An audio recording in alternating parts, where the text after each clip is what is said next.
Here we go. Okay, Jesse, this is the bloom right here. Yeah. And the bloom over here, the petals are just to attract the bee. Mm-hmm.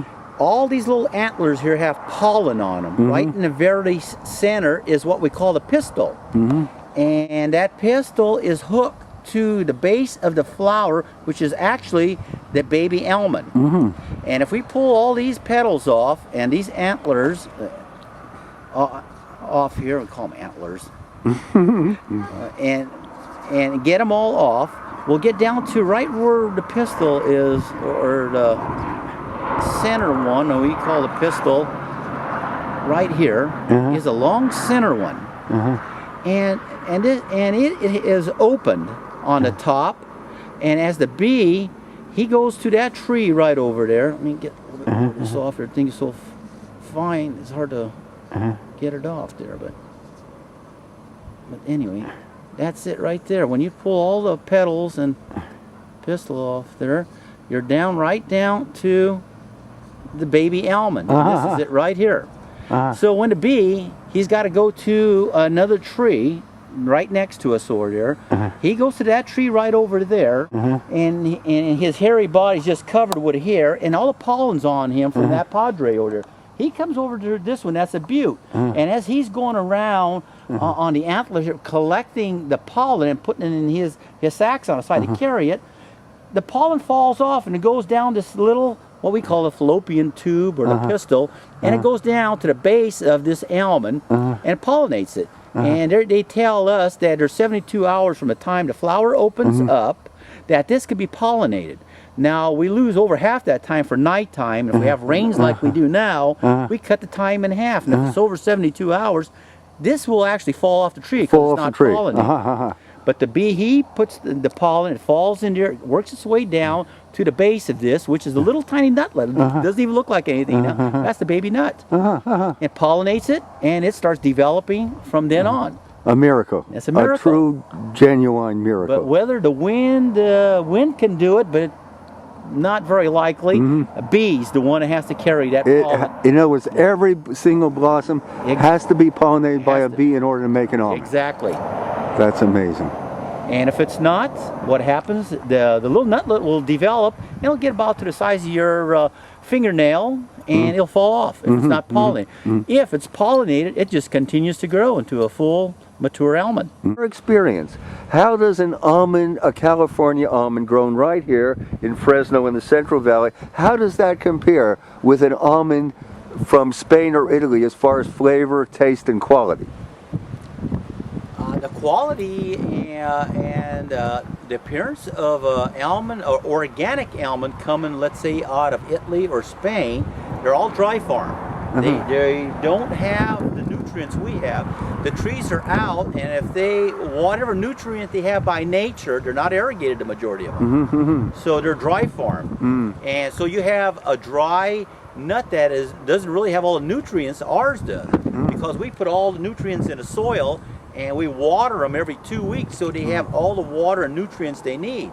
On the other hand, they're dry farm, the majority of them. There's no water put on them. Very little, if any, nutrients put on it through compost. And the thing is that most of them are like half-acre fields, and they're grown in the backyards. And we're not sure what goes into them or on them. Right. Well, as far as taste and flavor,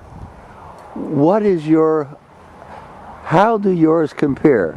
Well, ours compare, theirs are real dry, very brittle and dry. Ours are real creamy and got full of flavor. And theirs, in some cases, have a bitter flavor to them, a drier flavor. And there's some people like a drier type of flavor like that.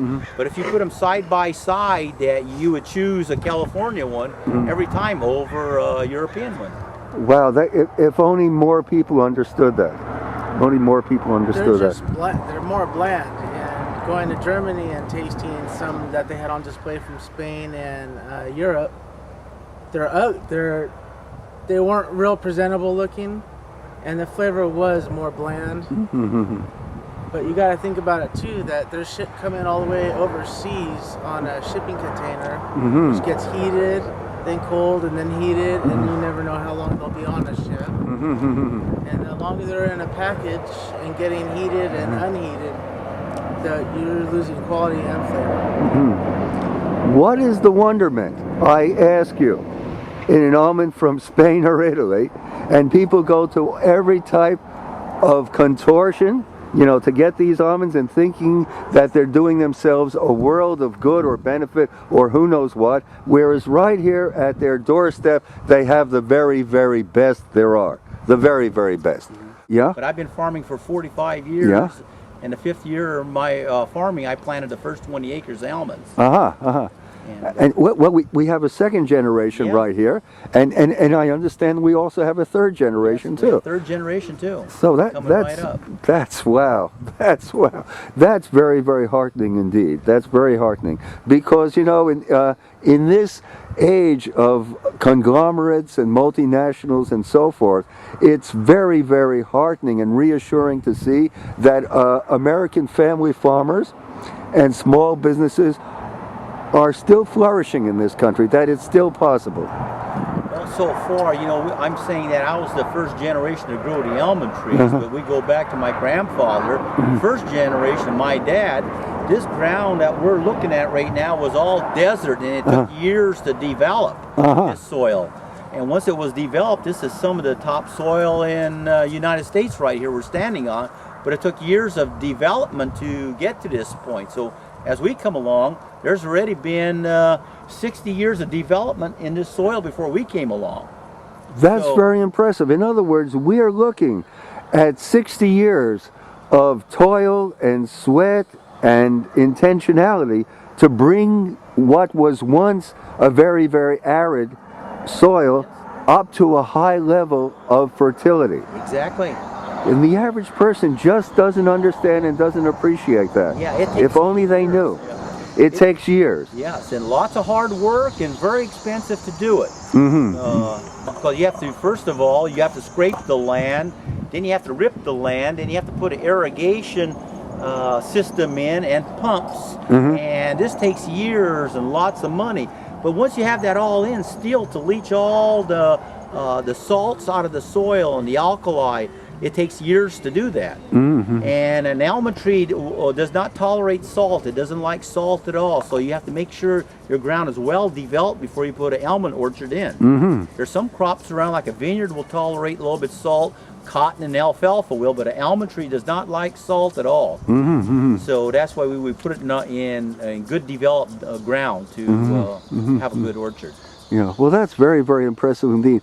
Americans have got to understand that the life of this country and the hope of this country and the possibilities in this country is in the topsoil and building up the topsoil. They've got to understand that. So with urbanization and people living in apartments and so removed and so divorced from nature and from the land, the average person just does not understand that and simply goes to Spain or Italy or who knows where to purchase their almonds, thinking that they're getting some sort of miracle or wonderment or so forth. Whereas the real miracle is right here in this California earth and with California family farmers. That's really where it's at. Exactly. So, exactly. And each person can test it for themselves. Buy a European almond and buy a California almond and taste them. Compare for themselves. Yeah, there's no comparison. Not only visually, but the taste. But the taste. And the taste and flavor is everything, because that denotes the aliveness and the life forces. And the health and the benefit is in the taste, flavor, and appearance. Well, Nick, I'd like to thank you for telling us a little about your efforts and endeavors over so many, many years. And I just want to congratulate you on creating this beautiful orchard and this magnificent farm, and it's quite an achievement indeed. And Dave, I want to thank you also. It's been a privilege indeed to speak to both of you gentlemen. Thank you indeed, and bye for now.